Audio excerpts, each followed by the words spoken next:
talk of it as a disease. And when you're thinking of someone who has a disease, is someone who is not in good health. So there are certain risk factors that someone is normally predisposed to, like what he talked about, the loss of his dad.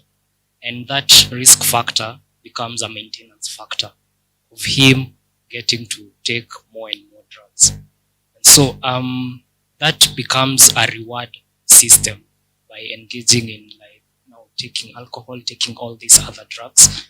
And so there's a neurotransmitter that is normally produced in the brain. It's called dopamine. It's a reward system. And so as a result of taking these drugs, the drugs come in to inhibit the normal supply of this dopamine in the brain.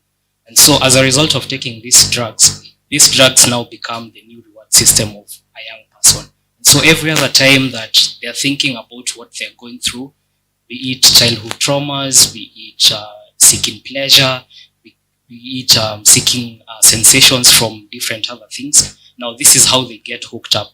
Now, this dopamine is supplied in excessive amounts, but now where the dopamine gets transmitted from one neuron to another, that is where this drug now comes in. So now the normal supply of the dopamine, for it to transfer from one neuron to another, now that when the drug comes in and gets hooked into where the neurons are attaching to one another, that drug is now what becomes the new pleasure principle of this person. And so every other time he would be thinking about, I am going through this, it's that drug. And there's a part of our brain also which controls our emotions, and our emotions now bring that desire or that craving for that particular drug.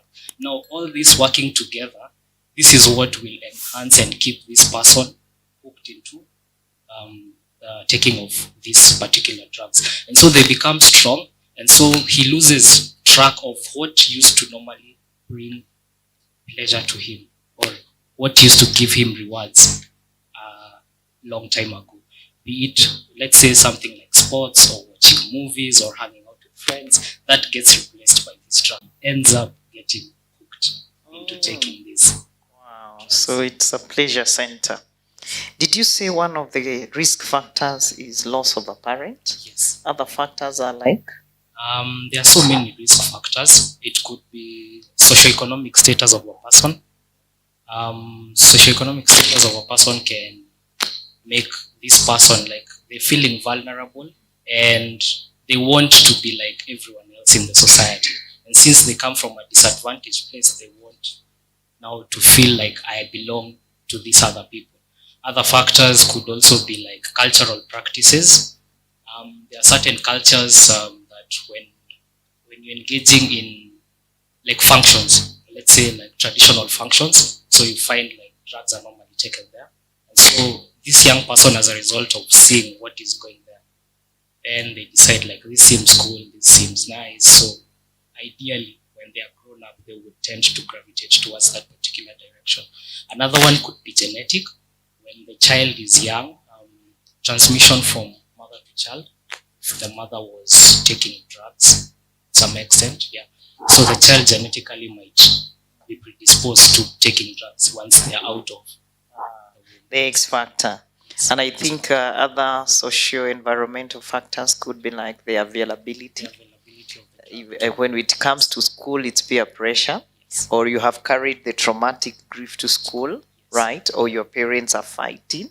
And so when you're in school, you're like, how do I ensure that I still feel normal and good? Many reasons. And I think there is also an upcoming risk factor of bullying, and especially body shaming. So somebody just drinks so that they can feel and see what they want to see. So thank you so much. Risk factors become maintenance factors. Yeah. Yes. Wow. Thank you, Ian. Yeah. And then when somebody says something nice, give me a clap for them.